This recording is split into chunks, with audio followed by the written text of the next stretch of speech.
Hawaii, the Big Island, a land of amazing nature, from the powerful sea to the active volcano to the dense jungles and the otherworldly magma fields.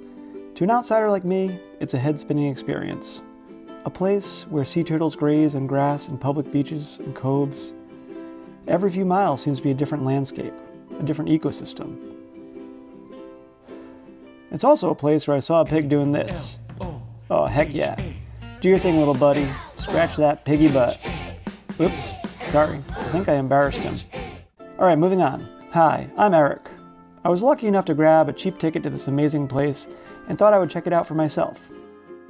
I didn't have much of a plan, so I just drove around to see what I could find. Now, I'm a bit of a coffee nut, and I have a small coffee channel on YouTube where I test out coffee stuff. So, it didn't take me long to notice that there were coffee farms everywhere up and down the Kona side of the island. I really mean everywhere. Everyone's heard of Kona Coffee. It's world famous. Some people claim it's the best coffee in the world. Not me, but some people claim that. I got to thinking, and I came up with a mission. I'm here in Hawaii, on the Big Island, to answer a very important question. Now, Kona Coffee has a pretty big name. It's a coffee that people always talk about as the best coffee in the world. But in the specialty coffee community, in the coffee competition circuit, in the world of people who are coffee professionals, you don't hear about people using it that often. So why do people who are coffee lovers hear about Kona Coffee and think of it as the pinnacle of coffee, while people who are in the coffee world as professionals don't hold it in high regard? I want to know, is Hawaiian Coffee special? Is it up to the hype? Is it as good as everyone thinks it is? Or is it all marketing? Okay, I realized when watching this footage that I'm really just meandering and had a lot of trouble finding my point. Here's what I want to figure out. 1, why are many people willing to pay more for Kona Coffee? 2, does it taste special to me? Is it different than other Hawaiian coffees? And 3, is there potential for Hawaiian coffee in the specialty coffee market? Like, could the world's top coffee experts find potential in this coffee? Now, keep in mind that taste, flavor, it's subjective. There is no right answer or wrong answer about this. I can't say that one is better or worse, but I can hope to answer a few questions. I'm aware that I could have probably just found these answers online, but I wanted to figure this out on the ground, and it sounded like a fun project. I also want to let you know that I'm ignorant to the proper pronunciations of the places and regions of this island, and I apologize. I do care. I care a lot, and I have a lot of respect for this place and its people, so I'm just really sorry if I butcher some of the words. My first stop was Kona Joe's. Basically, it was the first place I saw. Look at this. I can't imagine a more picturesque farm. One thing I noticed off the bat is you can just grab samples at many of these coffee farms. That's good for me, since I'm trying to learn something about the coffee and its flavor profiles. Joe's is a cool place. They're taking their coffee really seriously. And here, I found my first clue. They sell a tour package here that allows you not to only check out their farm, but also roast some of their coffee. It's a real hands-on experience. Now, the coffee didn't knock my socks off. Well, I was wearing sandals, so I guess I wasn't wearing socks, but you get the point. Anyway, now who's to say if it was just the roast style or the choice of blend that didn't do it for me? Still, it's a cool place, and I found that Joe himself was a sweet guy. Hell, if he's helping people appreciate what coffee really is, the work that goes into raising it, picking it, processing it, roasting it, all that before even brewing it, then good on him. The next day I checked out another major farm in the Kona area, maybe the oldest commercial farm in Hawaii, Greenwell. They had a lot of coffee samples here, a friendly staff, free tours, really a great way to get a look into the Kona coffee world. I also made a friend. Hey there, little guy. It's a really cool farm with some really essential information. I got some insight into what people in Kona say makes their coffee special. One big thing is the volcanic soil. It drains fast. Next, the daily rainfall. Next, the elevation around here, which is about 1,500 feet. At this farm, they sort their beans by size and grade them. Most Kona coffee is processed, meaning how you get the coffee from cherry to a roastable bean by wash processing, which I'd venture to say is the most common type of coffee processing. They're growing both Kona typica and Hawaii typica, which are varieties of the coffee plant that I hadn't even heard of. They're also growing red bourbon, even geisha or gesha, which is currently one of the most sought-after varieties in the specialty market.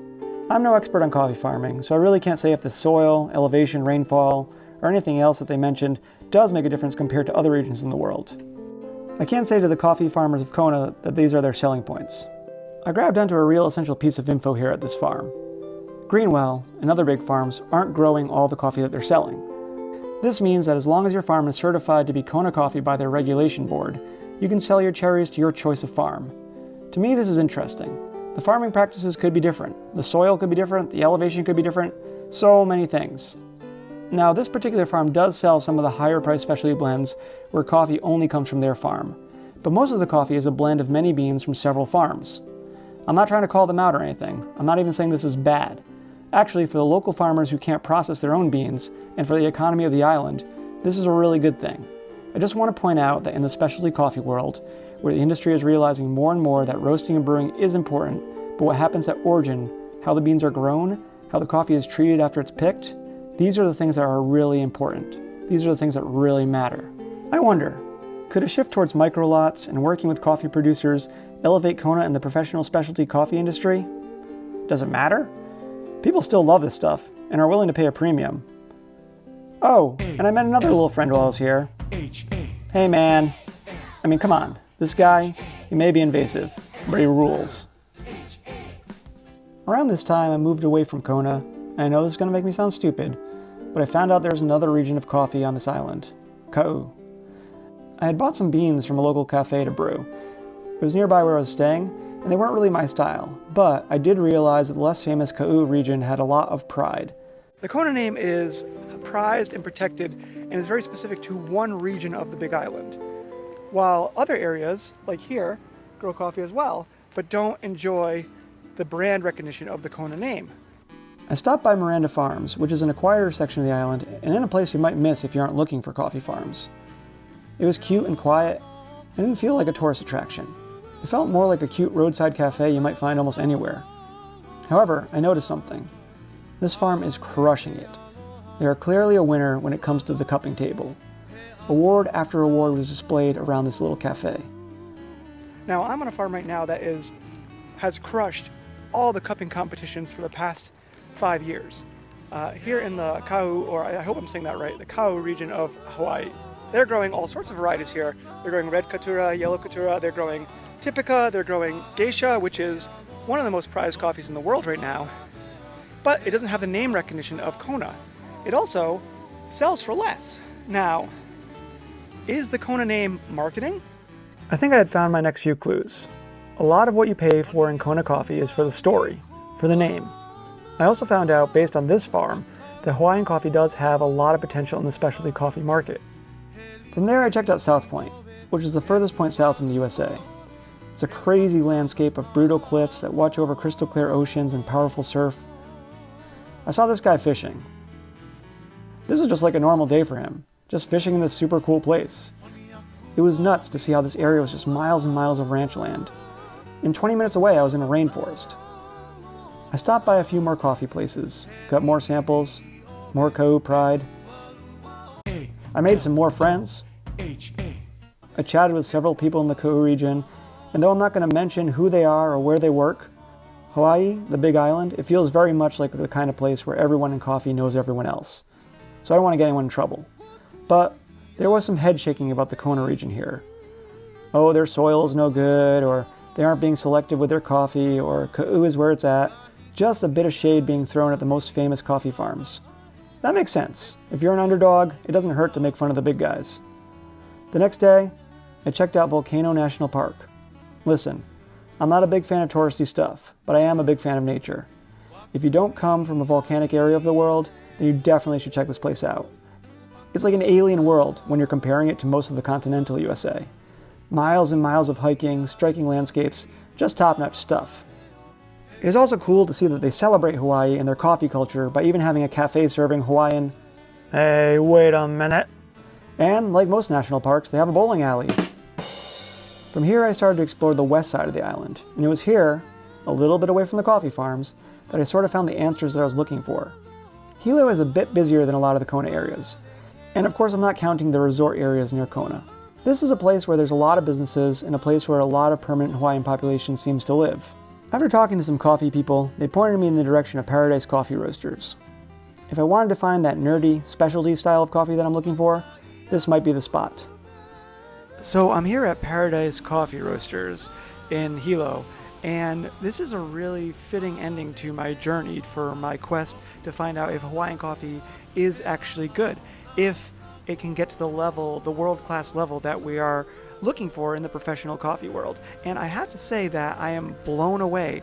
This is a really cool cafe that has taken control of the fermentation process. So not only are they choosing from which farm to buy with and buying micro lots of coffee that they really have selected just for their cafe, just for their roasting program, but they are actually taking control of the fermentation process. They're doing the processing themselves. They are doing the anaerobic processes. They're in charge of the natural fermentation, the honey process. They're doing all sorts of cool things with their coffee. And I have to say that this is, to my palate, by far the best coffee I've had on the island. Now, I have right here a geisha coffee or however you want to say it, that is from Kona, not from Kau, which is cool that there are farms in Kona that are growing these more boutique coffees. And this is a natural champagne process, which I believe is a natural fermentation using champagne yeast. Definitely a natural, definitely very juicy. The kind of end of this story is that there's so much potential here in Hawaii. On the big island here, there are countless coffee farms, and so many of them are growing coffee and selling off their coffee to bigger roasters. There's potential here for these farms to, I'm not an expert, but there's potential here for the specialty coffee industry, for working with farmers, for asking them to process the cherries in a certain way. There's so much here that could be done. And this coffee roaster, this Paradise, is showing me that we can have people taking risks and paying so much respect to the plant, paying so much respect to the cherry and the roasting process. Absolutely out of this world. So the moral of the story is there's amazing coffee in Hawaii, but a lot of the culture, and this is true for all coffee farms, is aiming more towards your everyday coffee drinker. And I'm really happy to find at the end of this journey that the quality is here. There's a lot to do with marketing, but there is a lot of potential. And this is somewhere where people in the coffee world, coffee professionals, coffee roasters, traders, importers, you should maybe put your eyes on Hawaii a little bit and consider working with some farmers here. A lot of opportunity, and a lot of opportunity not only for the coffee industry, but a lot of opportunity to help out smaller farmers, to bring some more industry to this island, to really uplift some farms. Okay, so circling back to what I wanted to find out. 1, why are many people willing to pay more for Kona coffee? Well, it is good coffee, and maybe before we hit this coffee boom that started a few decades ago, it tasted different than anything else out there.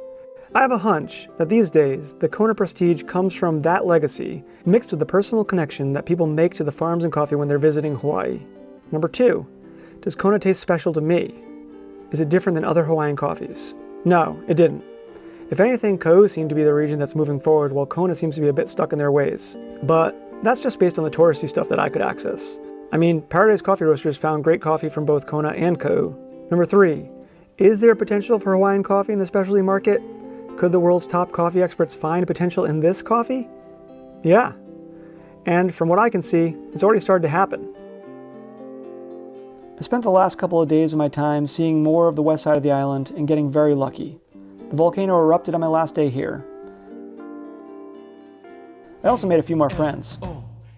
Whoa, slow down, dude. I explored some more of the casual coffee scene on the island and just kind of enjoyed myself. In the end, I learned a lot during my time here, and just talking about coffee. Putting aside the mind-blowing nature, the food, the culture, Hawaii is one of the handful of places on this planet that can currently grow coffee. They have an established farming culture here, and have put their name on the map. Many people I meet adore Kona coffee, and to them, it is the best they've ever had. No one can tell them they are wrong, by the way. Everyone likes different things, and everyone is allowed to do so. For me, I was just a little bummed out that these high-end coffees didn't dazzle me. The coffee world has changed so much in the past decade, and I think this is a case of an established industry being slow to change. And honestly, maybe they don't have to. However, it is cool to see that there's a potential for multiple types of coffee to come out of this area. Lovers of dark roasts, light roasts, seekers of different styles of processing and fermentation, people looking for traditional flavors, or those looking for micro lots, this can be found here. It might be worth more people in the specialty coffee industry taking a little bit more interest in Hawaii.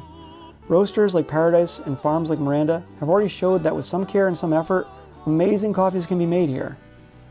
I want to thank the people all over Hawaii for being so welcoming and honest with a blundering guy like me who just wanted to talk about coffee all day. They shared so much with me. Thanks for remaining patient while I asked question after question. And thank you, of course, to Little Piglet for showing me that bashing your butt in the mud is very, very funny. Just classic comedy, honestly. Oh, and I did find some green beans at Miranda Farms. I bought them and brought them back, and I'm going to try to find a roaster who will roast them to their style so that I can cup them next to their already established coffees. Look out for that in a future video.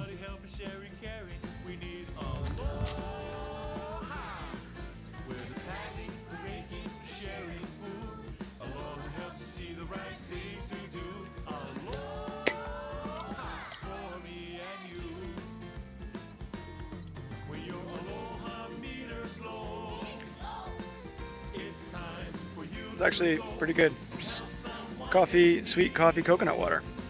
I thought it was gonna be gross.